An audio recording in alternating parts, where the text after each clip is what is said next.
القصة باختصار، مرة أنا كنت داخل أحد الأحياء ووقت خروج الطالبات من المدارس، فشفت لي شاب يلف بسيارته حول الطالبات، عرفت أنه عاكس.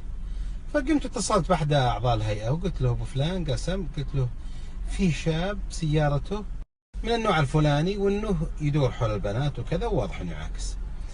فقاموا وسكروا عليه ومسكوا الشاب. قلت لهم أنا كاني عارف هالشاب ببطنه شيء ستير، بس شوفوا وتأكدوا لا تستعجلون. المهم جلسوه عندهم تقريبا من الظهر لين حول المغرب. ما دريت اللي اتصلوا فيني قالوا ابو عبد العزيز، قلت سم، قال تعال نبيك. رحت لامه، قال ابو عبد العزيز صدق كلامك. قلت شلون؟ قال 9 بنات، 9 بنات مفسدين بهن الولد هذا افساد، الى درجة الموظفات منهن في بعضهم موظفات ماخذ صرافاتهن، مو موضوع ياخذ فلوس، لا ماخذ الصراف وحاطه بجيبه، واخر الشهر مباشرة اصلا بدون ما يرجع لها بدون شيء يسحب الراتب يحطه هنا، وصار يشتغل لحسابه. وخل وحده تتكلم بس.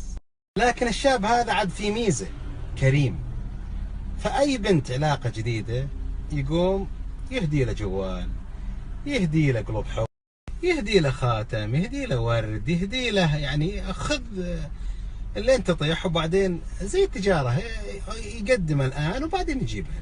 وللمعلومة ال9 بنات ذولي ترى ما فيهن واحدة كانت أساسا خربانة، كلهن طيبات، لكن كلهن ضحك عليهن. وواحدة تجيب واحدة. كيف واحدة تجيب واحدة؟ وهذه من أساليبهم. يقول لها أنا بترك ما في مشكلة، بس بشرط تجيبين لي واحدة، أبغى واحدة نظيفة، ما أبغى واحدة خربانة.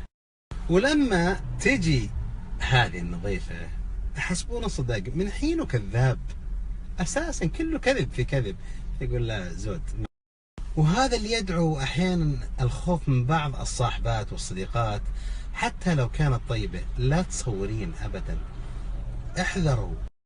لأنه أحيانا يقول لها صوري لي خوياتك، وبعدين يختار منهن اختيار.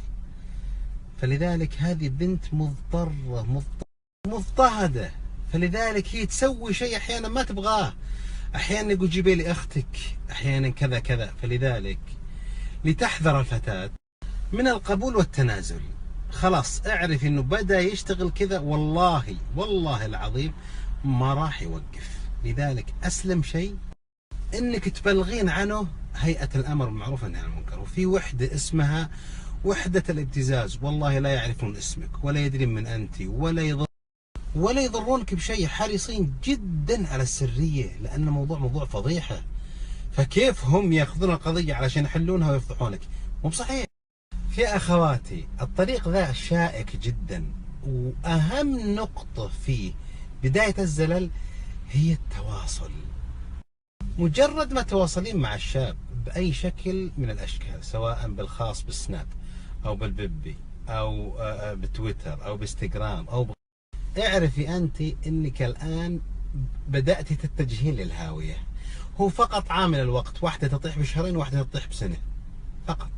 وعشان تعرفين الشاب يفهم وش تبي البنت، أول ما يجيها من عند الاهتمام، يا بعد عمري وش فيك كأنك تعبانة، وهو كل الناس يتعبون، أنا حاس أنك اليوم أنت ضايقة، وهو يدور الاهتمام. هنا قتلك قتل ومسك قلبك. ما أبي أطول بالموضوع، لكن قسما بالله بنت تواصلت مع شاب، أنا أقسم بالله إلا أن حفظها الله سبحانه وتعالى بشيء، انها راح تقع وراح تورط. والبنت تحب خلاص وجايبة محاصلة وين عند الحب، والشاب يكلم معه اكثر من واحدة. بعضهم تقول انا اكلم هذا مدرب وهذا مربي وهذا قارئ وهذا قراي وهذا شيخ. اياك، الشيطان ما يفرط. فلذلك اذا تبين نصيحتي يا مرأة، لا تواصلين مع رجل، خذي حاجتك وامشي. في الحقيقة نقطة أخيرة، كل البنات اللي سقطن وراحن وتدهورت حياتهن وأعراضهن، كلهن كانوا يتوقعن بس هن اللي صح. للأسف تقول لا والله العظيم إنه يحبن، والله العظيم إنه صدوق، والله إنه يموت بي، وسبحان الله تعذر لنفسه لين تقع.